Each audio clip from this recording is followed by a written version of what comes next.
할렐루야. 옆분하고 이렇게 인사 나눠보세요. 비판하지 마세요. 다시 한번 해보세요. 옆에 동그랗게 쳐다보고 제발 나를 향해서 비판하지 마세요.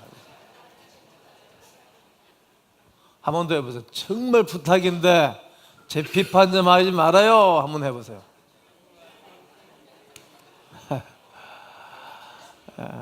제가 9월 한 달 동안 설교를 컨셉 잡기도 또 은혜를 받고 또 설교 준비하면서 은혜 받고 하면서도 은혜를 받았어요. 또 이렇게 대표 기도를 하는 믿음의 식구들 보면 이렇게 말씀을 붙잡고 기도해서 교인들이 말씀을 붙잡고 살아가는구나, 그런 것을 보면서 보람을 느끼기도 하였습니다. 지난주에는 어느 분이 전화가 와서 목사님, 저 아주 힘들었는데요, 힘들 때 두려움 말라 생각나가지고 예수의 이름으로 두려움을 떠나라 하겠더니 해결이 됐다고 너무 감사하다고. 목사님 또 간증하겠습니다. 대답 안 했습니다. 다음에 하라고. 말씀의 은혜를 붙잡고 사는구나, 그러고 감사했어요. 지난주에는 염려하지 말라 이런 설교를 했잖아요. 여러분 염려하지 않고 사셨죠? 염려는 예수의 이름으로 물리치고 믿음으로 살아가는 거예요. 오늘은 신앙을 위협하는 가장 중요한 요소 중 하나가 남을 비판하는 거예요. 무자비하게 남을 비판하고 무자비하게 남을 무시하고 독선적인 그런 것을 오늘 우리 주님은 지적하세요. 오늘 말씀 듣는 중에 예수님의 음성을 듣기를 바랍니다. 비판을 받지 아니하려거든 비판하지 말라. 우리 주님이 산상수훈에서 말씀하면서 오늘 7장 1절에서 비판받지 아니하고 싶으냐? 그럼 너는 비판하지 말아라, 이런 말씀을 주님이 하시는 것입니다. 예수님께서 이 말씀을 하실 때 어떤 대상이 있을 거라고 생각하지 않습니까? 그 대상은 우리가 잘 알고 있는 바처럼 바리새인과 서기관들입니다. 이 사람들은 상대를 향하여 무자비하게 비판하고 무자비하게 조롱하고 그리고 정죄했던 사람들입니다. 그런데 문제는 그들이 다른 사람을 비판하고 정죄했던 그 방법이 성경을 빙자했다는 거예요. 하나님 말씀을 들어서 사람을 비판하고 정죄했던 것입니다. 이것이 더 큰 아픔인 것입니다. 예를 들어 마태복음 15장 2절을 보면 바리새인과 서기관들이 예수님께 다음과 같은 말을 한 적이 있습니다. 어째서 당신의 제자들은 장로들의 전통을 그렇게 범합니까? 이 말은 어째서 당신들은 장로들이 이렇게 전통을 세워놓은 것을 하지 않습니까? 이런 물음이자 그리고 대항하는 말입니다. 거기에 대해서 주님이 뭐라고 대답하시는 것인가 하면 이런 말씀을 하시는 거예요. 야, 너희의 전통으로 하나님의 말씀을 폐하는도다. 너희들이 전통으로 지켜오고 말해오고 지켜왔던 그것 가지고 하나님의 말씀을 폐한다는 말씀을 하셨어요. 이 말은 이렇게 비유할 수 있을 겁니다. 우리 가정, 가문, 우리 민족이 이렇게 흘러내려왔던 것들을 잘못된 것은 버려야 되잖아요. 새술은 새 가죽 부대에 담아야 되는 것처럼 말이죠. 근데 이거를 꼭 해야 되겠다는 거지. 하나님 말씀에 위배되고 잘못된 것은 버려야 되고 그리고 깨끗이 정리하고 딱 서야 되는데 끊임없이 고집을 피우겠다는 거와 똑같은 것이옵시다. 지금까지 우리가 마태복음 말씀과 그리고 바리새인들과 서기관들의 그들을 살펴보면 하나님을 가장 잘 믿는 사람, 또 하나님 말씀을 잘 지키는 사람으로 자기들은 생각하고 말하고 살아왔습니다. 그러나 실제로 내용을 분석해 보면 하나님의 말씀이 아니라, 하나님을 잘 섬긴 것이 아니라 하나님 말씀을 빙자해서 자기들의 전통을 세워서 살아갔던 것입니다. 하나님의 말씀을 자신이 편한 대로 해석해서 그런 무기를 가지고 그들은 사람들을 비판했습니다. 요한복음 7장 24절에 가서 보면 바리새인들은 속보다는 속보다는 겉을 더 중요시 여겼던 사람들입니다. 물론 겉모양도 중요합니다. 그러나 속모양이 더 아름다워야 되는데 이들은 겉을 화려하고 겉을 중요시 여겼습니다. 또 요한복음 8장 15절에서는 육체를 따라 판단하는 사람들이라고 말했습니다. 겉모양만 보고 사람을 판단할 수 없잖아요. 여러분, 겉모양 보고 사람 속을 다 알 수 있겠습니까? 누가 그렇게 쉽게 판단할 수 있겠습니까? 누가복음 10장 18장 10절로 14절에 보면 바리새인들이 남을 깔보는 행패가 크게 다른 것을 볼 수 있습니다. 바리새인의 기도와 세리의 기도 속에서 우리에게 우리 주님은 자세히 가르쳐주고 계십니다. 먼저 바리새인의 기도를 한번 읽어볼 겁니다. 18장 10절로 12절을 다 함께 읽습니다. 시작. 두 사람이 기도하러 성전에 올라가니 하나는 바리새인이요 하나는 세리라. 바리새인은 서서 따로 기도하여 이르되 하나님이여 나는 다른 사람들 곧 토색, 불의, 간음을 하는 자들과 같지 아니하고 이 세례와도 같지 아니함을 감사하나이다. 나는 일회에 2번씩 금식하고 또 소득의 11조를 드리나이다 하고, 자신은 다른 사람들보다 하나님을 더 잘 믿고 잘 살고 있고 일주일에 2번씩 금식을 하고 11조 헌금을 드립니다. 여기까지는 그래도 뭐 해야 할 일이니까 뭐 좋다고 봐요. 그런데 옆에서 기도하고 있는 세리를 힐끔힐끔 쳐다보면서 내가 우리가 저 세리와 같지 아니함을 감사하나이다. 상대를 얼마나 우습게 보고 깔보는 행패에 기도하는 모습을 보게 됩니다. 저 죄인인 세리와 같지 않음을 하나님께 감사한다는 기도입니다. 어찌 보면 하나님 앞에 당당한 기도를 할 수 있습니다. 하나님이 미워하시는 죄를 지은 죄인과 같지 않고 금식하며 11조를 드리며 매우 경건한 모습으로 살아간다고 볼 수 있습니다. 이제 세리의 기도를 살펴볼 것입니다. 13절 시작.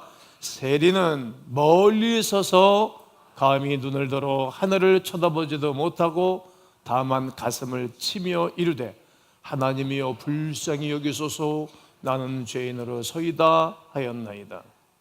그는 성전에 가까이 가지도 못하고 멀리 이렇게 서가지고 말입니다.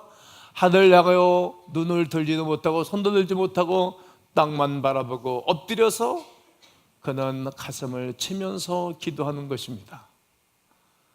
성전에 가까이 가지 못하고 들어가지도 못하고, 왜냐하면 바리새인들이 주도권을 잡고 성전에 못 들어오게 막았기 때문입니다. 여러분, 교회는 누구든지 와야 합니다. 누구든지 올 수 있어야 됩니다. 그런데 그들은 성전에 들어가지도 못하고 멀리 서서 기도했다는 거예요. 하나님, 저는 부끄러운 사람입니다. 저를 불쌍히 여겨주소서. 이렇게 그는 속사람으로부터 진지하게 기도했습니다. 요즘은 세리 공무원들이, 세금 공무원들이 아주 좋은 요직에 있는 거 아닙니까? 좋은 직업이고.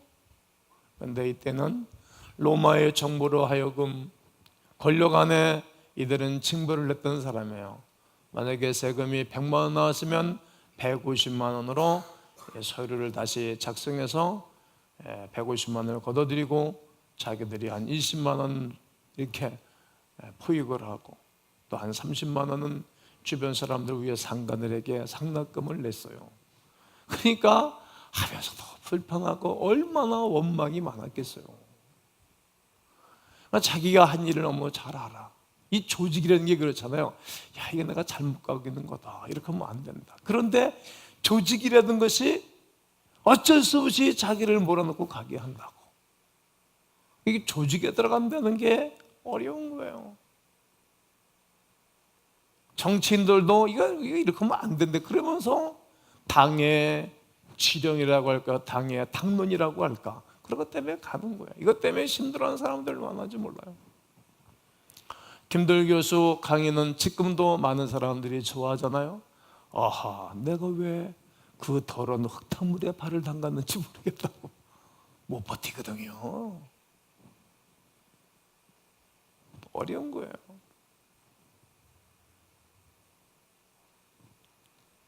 그 어쩔 수 없이 세리는 하나님을 믿으면서도 그 길을 안 갈 수도 없고 목구멍이 보독청이라 출근할 수도 없고 너무 힘든 거예요. 그러니까 주여 죄인이로소이다 나를 불쌍히 여달라고 기도하는 겁니다. 이 두 사람의 기도에 대해 어떻게 예수님이 말씀하십니까? 오늘 8장 14절 읽습니다. 내가 너에게 이르노니 이에 저 바리새인이 아니고 이 사람이 얻었다 하심을 받고 그의 집으로 내려갔느니라. 무릇 자기를 높이는 자는 낮아지고 자기를 낮추는 자는 높아지리라 하시니라. 무슨 말입니까? 이 저 바리새인이 아니고 이 사람이 얻었다 하심을 받고 누구와? 나는 죄인이라소이다 불쌍히 여기시옵소서. 고개도 들지 못하고 땅에 엎드려서 기도하는 새를 향하여 이 사람이 하나님으로 말미암아 의롭다 하심을 받았다. 즉 천국의 백성이 됐다는 얘기입니다. 예수님께서 비판하지 말라고 하시는 것은 바로 이 바리새인과 서기관들을 의식하면서 말씀하신 것입니다. 그러나 바리새인뿐이겠습니까? 오늘 이 세대를 살아가는 여러분과 나에게도 똑같이 말씀하시는 것입니다. 누구든지 바리새적인 비판과 태도를 가지고 하나님 앞에 나아가는 사람들은 어떤 경우를 막론하고 그의 신앙이 자라갈 수가 없습니다. 저는 오늘 이 시간에 분명하고 확실하게 말씀을 드릴 수 있습니다. 비판하는 사람은 신앙이 자라지 않습니다. 그렇기 때문에 예수님이 2000년 전에 비판하지 말아라, 비판하는 자는 비판하는 것으로 너희가 똑같이 비판을 받을 것이라고 말씀하신 것입니다. 저는 수없는 사람들 봤어요. 제가 교육자 생활 30년을 했잖아요. 많은 목사님들도 보면 막 비판하는 사람 교회를 보면 교회가 성장하지를 않는다. 여러분 한 주간 직장에서 잘 살다 오셨잖아요. 염려 없이 살다가 오셨잖아요. 네. 그런데 직장에 오면 직장 상사가 잘못했을 때 막 야단치고 막 소리 집이 던지고 뭐 옆에 사람들을 공론화시켜가지고 밥을 만들고 막 그러면 그런 지도자가 좋습니까? 아니면 어깨 톡톡 치면서 괜찮아 다시 한번 해보세요 이런 지도자가 좋습니까?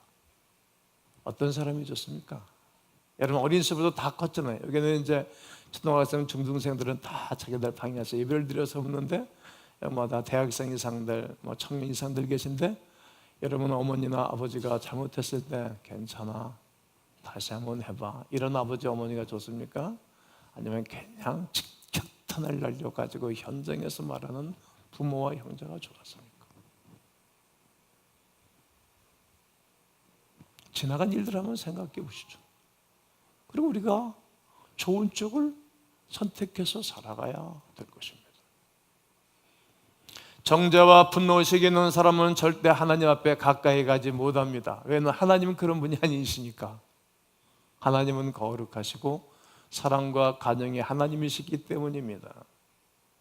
비판이 어떤 때는 중요하고 필요합니다. 비판은 사랑을 위해서 하는 것이기 때문입니다. 사랑을 위해서. 또 비판은 긍정을 위해서 하는 것입니다. 좋아지기 위해서. 비판을 위한 비판을 해서는 아니 되는 것입니다. 신앙생활을 할 때 비판의 영, 비판의 정신, 비판의 체제를 가진 사람은 하나님을 가까이 갈 수가 없습니다. 그 쉽지 않습니다. 여러분 옆에 비판하고 힘들게 하는 사람이 옆에 있는 게 좋습니까? 아니면 은혜로운 분이 옆에 있는 게 좋습니까? 오늘 이 시간에 비판의 영, 비판의 정신, 비판의 체질은 예수의 이름으로 명하니 떠나갈 지어다. 물리치기를 주의 이름으로 권면합니다. 가장 무서운 신앙의 장애물은 나를 의롭다 하는 태도입니다. 나는 의로워, 너는 더럽다고, 너는 엉망진창이야. 이게 제일 무서운 태도입니다. 비판한 것은 상대적으로 자신이 어렵다고 표현하는 것입니다. 비판의 배후에는 너보다 내가 낫다, 이런 의미입니다. 나는 너보다 나아. 아주 힘들게 하는 사람이죠. 그런 사람들이 우리 주변에 많이 있으면 굉장히 힘들겠죠. 예수님께서 비판을 받지 아니하려거든 남을 비판하지 말라는 뜻은 불의를 못 본 채 해라, 이런 뜻이 아닙니다. 잘못하는 것을 허물로 그냥 다 덮어줘라, 이런 뜻이 아닙니다. 예수님의 의도는 바리새인과 서기관 같은 자신의 잘못된 기준과 독선적 신앙의 자세, 그리고 잘못을 행하는 비판을 위한 비판을 지적하시는 것입니다. 자기를 숨기기 위하여 남의 죄를 정죄하고 남을 비난한 그 태도를 갖지 말라는 뜻입니다. 비판하면 자신의 신앙이 절대로 자라지 않습니다. 이것은 아주 분명합니다. 여러분이 신앙이 안 자라는 이유가 죄가 있거나 허물이 있거나 여기서 찾아볼 수도 있습니다. 그러나 지금 내가 내 속으로, 내 생각으로, 내 입술로 남을 비난하고 비판하고 정죄하고 있으면 내가 성장하지 않습니다. 내가 남을 정죄하고 비판하고 비난하면 내 인격도 손상을 했습니다. 해보셨잖아요? 괜히 내가 막 망가져가지고 힘들어한다고. 그리고 내 주변에 있는 사람들, 다른 사람의 인격과 다른 사람의 성품에도 손상을 끼치곤 하지요. 그래야 상처 입은 사람들의 모임, 상처 입은 사람들의 공동체라는 것입니다. 성경은 이렇게 말합니다. 지혜로운 자와 동행하면 지혜를 얻고 미련한 자와 함께하면 해를 받는다고. 그러니까 내 주변 모든 사람들이 지혜롭고 은혜로운 사람들이 있으면 복이라고. 그렇지 않은 사람들이 팍 둘러치기 얼마나 힘들겠어요. 시편의 다윗은 내 주변에 의인들이 둘러치게 하소서, 오죽하면 그런 기도했겠어요. 그는 목동 출신에서 군대 장관이 되고 군대 장관에서 정치인이 되고 정치인 중에서 왕이 됐거든요. 그런 가운데 자기 주변 사람들이 힘무리하는 사람이 욕쟁이라고, 욕하는 사람들이 옆에 있고 이리 붙었다 저리 붙었다 가대 붙었다 쓸개 붙었다 하는 사람들이 많이 있었어요. 그러니까 그런 것을 너무 사람들, 주변 사람들이 힘든 것을 바라보고 의인들이 나를 둘러치게 하소서. 왜? 주변에 믿음의 사람들, 지혜로운 사람이 있기를 원했다는 거예요. 그렇습니다. 분명히 여러분들은 누구를 미워하고 있거나 비판하고 있으면 우리의 영혼은 절대로 자라지 않는다는 사실입니다. 여러분의 신앙이 자라기로 한다면 한번 여러분 자신의 영적인 상태를 오늘 이 시간에 점검해 보기를 바랍니다. 또 한 가지가 있습니다. 비판하거나 남을 정죄하면 그것에는 반드시 뭐가 있습니다? 독이 있습니다. 독. 뱀에게 독이 있는 것처럼, 버섯에 독이 있는 것처럼, 포구에 독이 있는 것처럼, 비판과 독과 비판은 정죄가 자신도 파괴하고 또 다른 사람의 영혼과 영혼을 파괴하고 죽인다는 사실입니다. 비판하면 상대의 인격도 자신의 인격도 파괴됩니다. 예수님께서 마태복음 7장 2절에서 비판을 받지 아니하려거든 남을 비판하지 말라고 하셨는데 여기엔 아주 중요한 뜻이 내포되어져 있습니다. 남을 비판해서는 안 되는 이유는 내가 남을, 다른 사람을 만약에 비판하게 되면 우리 자신도 누구에 의하여? 하나님에 의하여 비판을 받게 되기 때문입니다. 주기도에서 우리의 죄를 사하여 준 것 같이 우리 모든 죄를 사하여 주옵소서, 이런 같은 맥락을 갖는 것입니다. 즉 여러분이 다른 사람을 비판하면 하나님이 여러분을 비판할 것입니다. 힘들겠죠.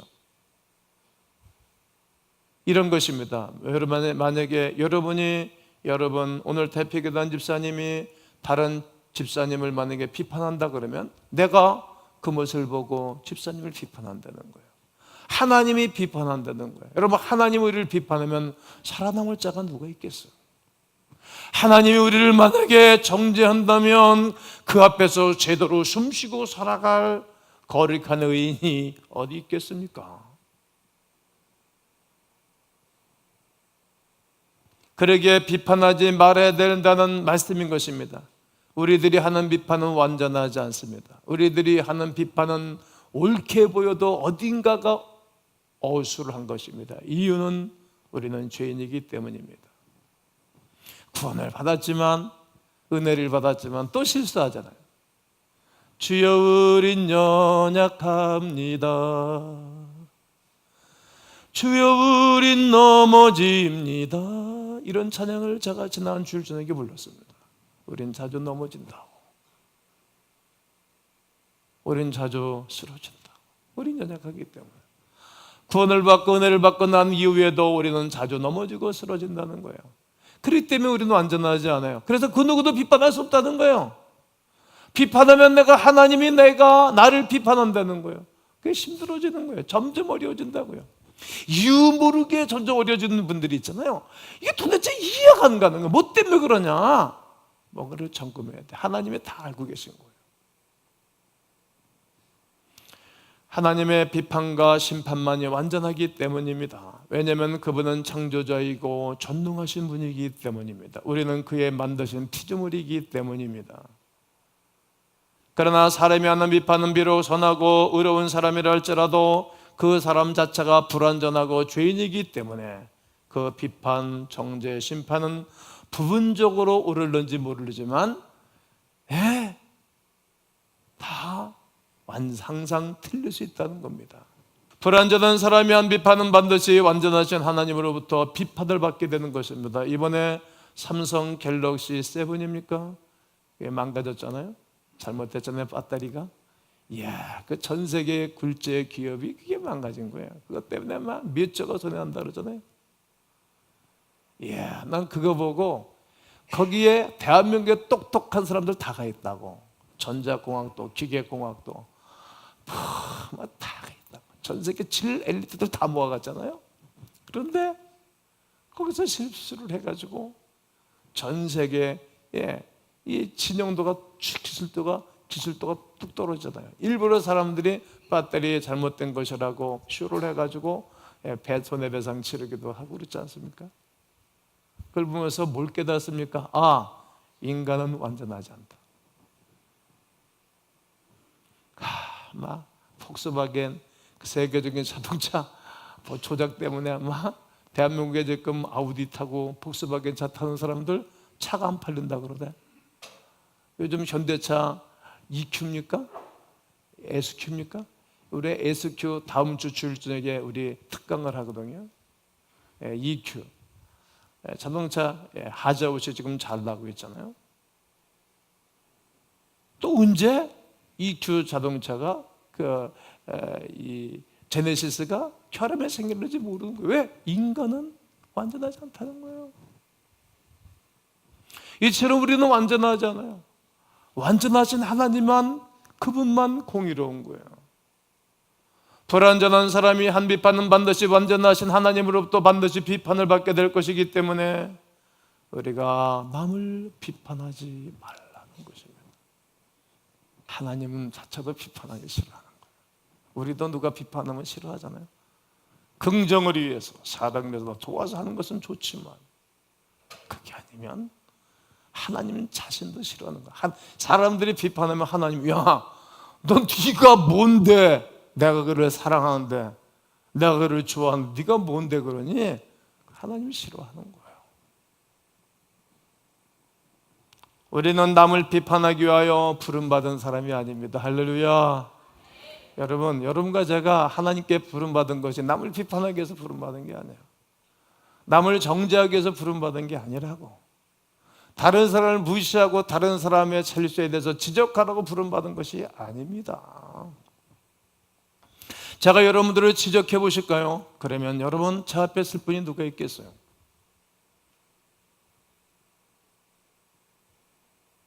그러기에 우리를 부르시지 않았다는 거예요.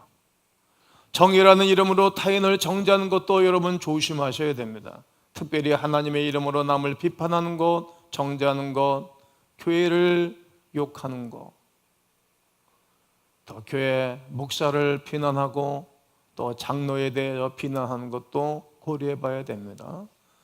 그리고 교회가 이게 뭐 하는 거야? 뭐 이따위로 하는 거야? 이런 것도 생각해 봐야 됩니다. 그러게 우리를 부른 것은 아니에요. 언제부터 그렇게 교회를 비난할 수 있는 고난을 받았나요? 아니라고. 다 부족하고 다 연약해서 함께 기도하고 사랑하며 살아가는 거예요. 하나님은 심판하시고 비판하는 것을 아주 싫어한다고 제가 말씀을 드렸습니다. 그래서 그는 사람이 심판받아야 하여 이미 죽어야 했던 인간들을 위하여 심판하지 않기 위하여서 독생자 예수를 보내주셨습니다. 요한복음 5장 22절에서 아버지께서는 아무도 심판하지 아니하시고 하나님 아버지는 아무도 심판하지 아니하신다는 거예요.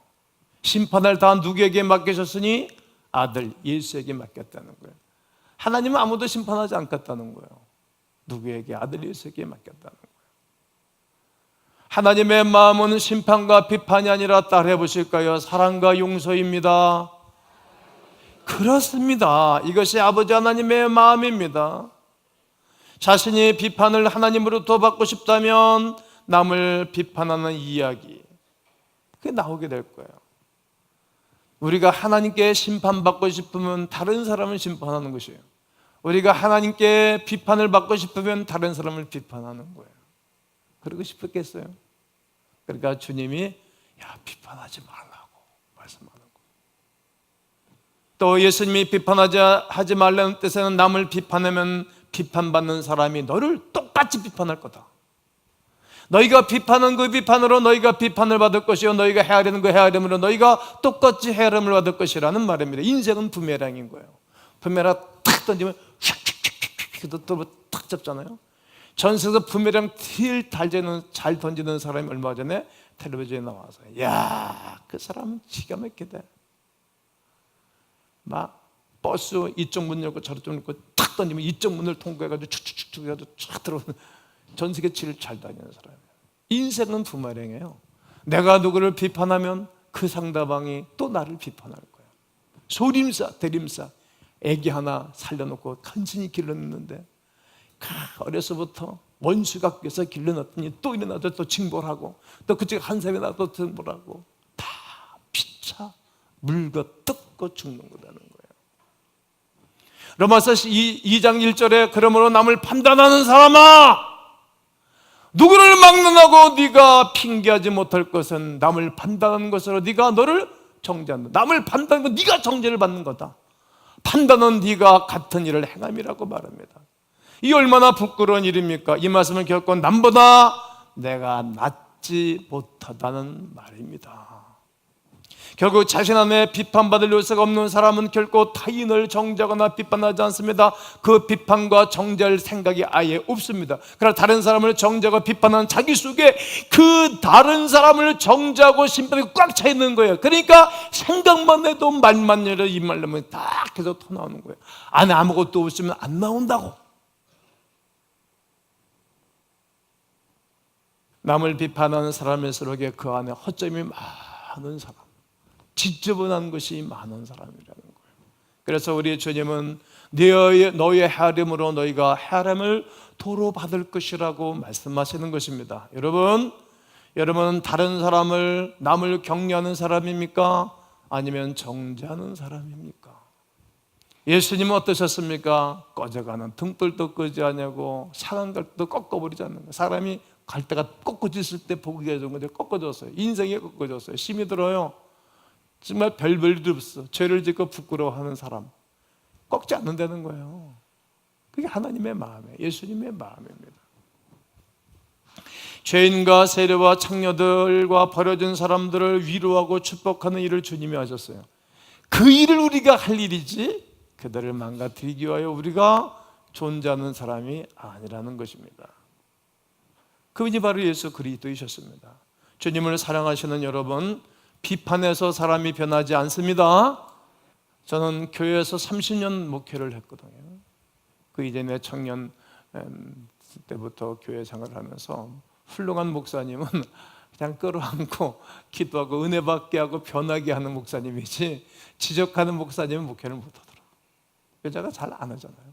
1년에 한두 번 어느 날 한 번 썰렁하게 해놓고 은혜를 끼치죠. 비판하면 방할 뿐이지 변하지 않는다는 거예요. 남을 빗변해서 안 되는 이유를 우리 자신에게서 찾으라는 거예요. 이제 주님은 자신에게서 찾는 거예요. 어째 형제의 눈 속에 있는 티는 보며 네 눈에 있는 들보는 깨달지 못하느냐. 티는 나무를 쓸면 나오는 톱밥 있잖아요. 그게 티예요. 그게 눈에 들어가면 힘들잖아요. 들보는 대들보라고, 기둥 같은 옆에 볼을 지르는 대들보입니다.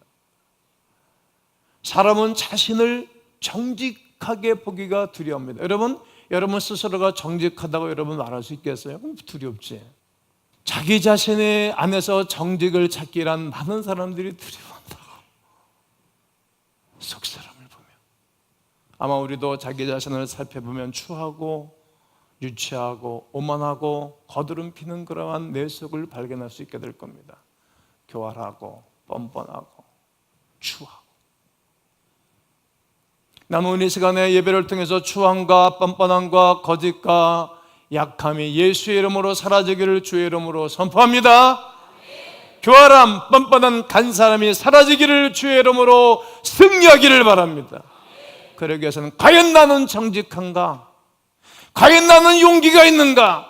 과연 나는 의로움과 스스로 질문하면서 살아가야 할 것입니다. 예수님은 우리에게 4절에서 말합니다. 내 눈 속에 있는 들보가 있는데 어찌 형제에게 말하기를 나로 네 눈 속에 있는 티를 빼게 하라 하겠느냐. 너는 스스로 내 눈 속에 티가 있다고 생각하지만 다시 한번 거울을 보아라. 다시 한번 네 속을 한번 봐라. 네 눈 속에 들보가 있지 않느냐.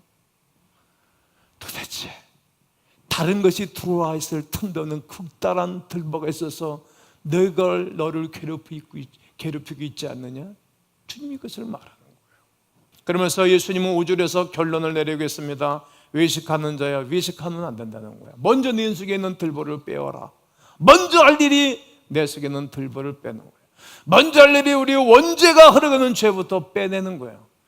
조상죄를 빼내고 나의 자범죄를 떼어내고 내 스스로 할 수 없고 이러면 안 되는데 하면서 살아가는 아픔을 먼저 빼어놔라. 그리고 후에야 밝히 보고 형제의 눈 속에서 티를 빼라는 거예요. 내가 억만 큰 죄인 중에 계시라고 생각하면 누구를 정죄하고 비판하고 얘기하겠어요. 먼저 할 일은 이것이라는 거예요. 여러분, 상대방의 눈 속에 티가 왜 보이는 줄 아십니까? 자기 눈 속에 들보 때문에 보이는 것입니다. 들보가 없었다면 티가 보이지 않는 것입니다. 그냥 사랑으로 보일 것입니다. 누구가 누구를 비판하고 누구를 정죄하고 무시하겠습니까? 내 속에 더 큰 죄악이 있고 들보가 있기 때문에 티들이 보이는 거예요. 잘못이 보이고 그래서 비판하는 거예요. 혹시 눈에 티가 들어가 본 분들이 계십니까? 눈에 티가 들어가서 고생했던 분들 계십니까? 모래 같은 거 들어가서 고생하고 먼지가 휙 날릴 때, 휴일이 바람 불을 때 눈에 티가 들어간 적 있잖아요. 자신 눈 속에 티가 들어가면 스스로 빼기가 얼마나 어렵습니까? 누군가 와서 눈꺼풀을 뒤집어 까고 그리고 툭 하고 불어줘야 티가 빠지지 않습니까? 그런데 눈이라는 게 신기한 것이 내 손이 간다더니 다른 사람의 손이 오면 점점 우물입니다. 꼭 절대 그렇게 우물이고 안 열어줍니다. 절대로 열어주지 않습니다. 티가 들어갔을 때 내 손을 가지고 그를 열어서 빼주려고 그러면 더 눈을 우물이는 거예요. 그러니까 우리는 다른 사람의 티를, 허물과 문제를 해결해 줄 수 없습니다. 이거를 모르는 것입니다. 티를 빼려고 하면, 억지로 빼려고 하면 어려운 거예요. 그래도 강제로라도 빼야 되니까 눈꺼풀을 뒤집어 까고 그리고 후 불어서 티를 빼는 거예요. 얼마나 힘이 듭니까? 다른 사람의 허물을 고쳐주는 것은 여러분이 못한다, 결론이에요. 이게 다른 사람의 허물, 잘못을 못 고치는 거예요. 때려서 됩니까? 바가지 긁어서 됩니까? 교훈해서 됩니까?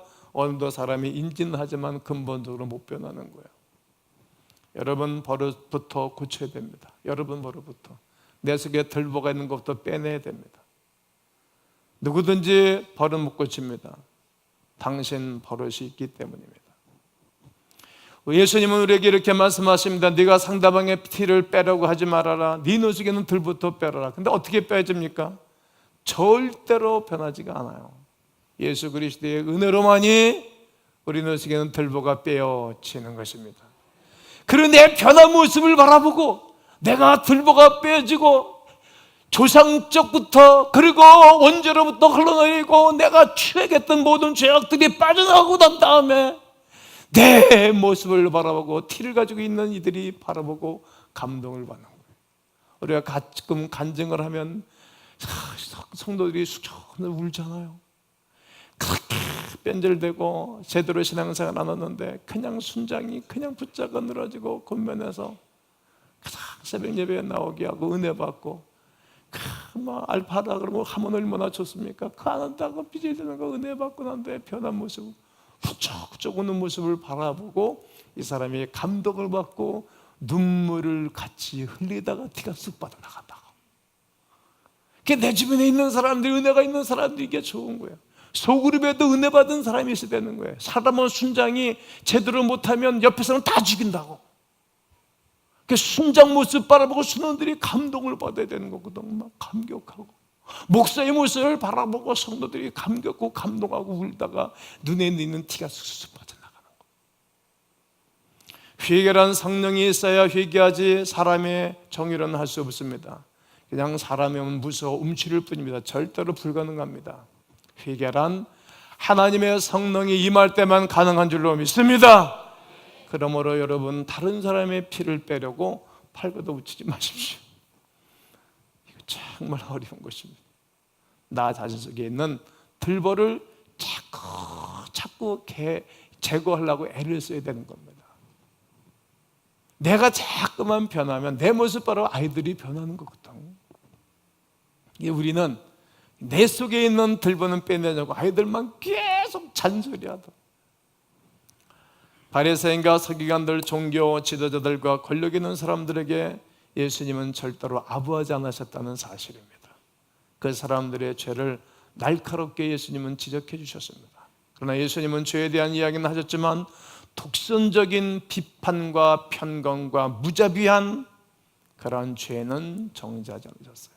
네, 현장에서 가늠하다 붙잡힌 여인을 바라보고 너희 중에 죄 없는 자가 돌로 쳐라. 그 말 듣고 다 바리새인들 서기관들 가버렸지 않습니까? 그때 단둘이 남았을 때 예수님이 다 하시면서 야 너를 정죄하는 자들이 다 어디 갔느냐. 그러니까 여자가 다 떨고 있다가 보니까 없잖아요. 아무도 없나이다. 그러니 나도 너를 정죄하지 아니하노니 갔어. 다시는 죄를 짓지 말아라. 이제 그 여인이 얼마나 변한 모습으로 살았지 않겠어요?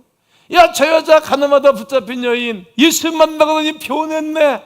그 여인 바라보고 주변 사람들이 눈물 내며 감동을 받는 거예요. 그러면서 자기들의 속에 있는 티가 빠진 거예요. 사랑하는 성도 여러분, 2부에 오신 여러분, 난 여러분과 제가 오늘 우리 속에 있는 들보가 빠져나가고 성령으로 충만하고 새로워지면서 우리를 바라보고 감동한 여러분들의 아내, 여러분들의 남편, 부모, 형제, 자매, 친구들, 주변의 모든 분들이 감동을 받고 그들의 눈에 티가 빠져나가고 모두가 예수의 사람으로 거듭나는 은혜가 있게 되기를 주의 이름으로 축원합니다.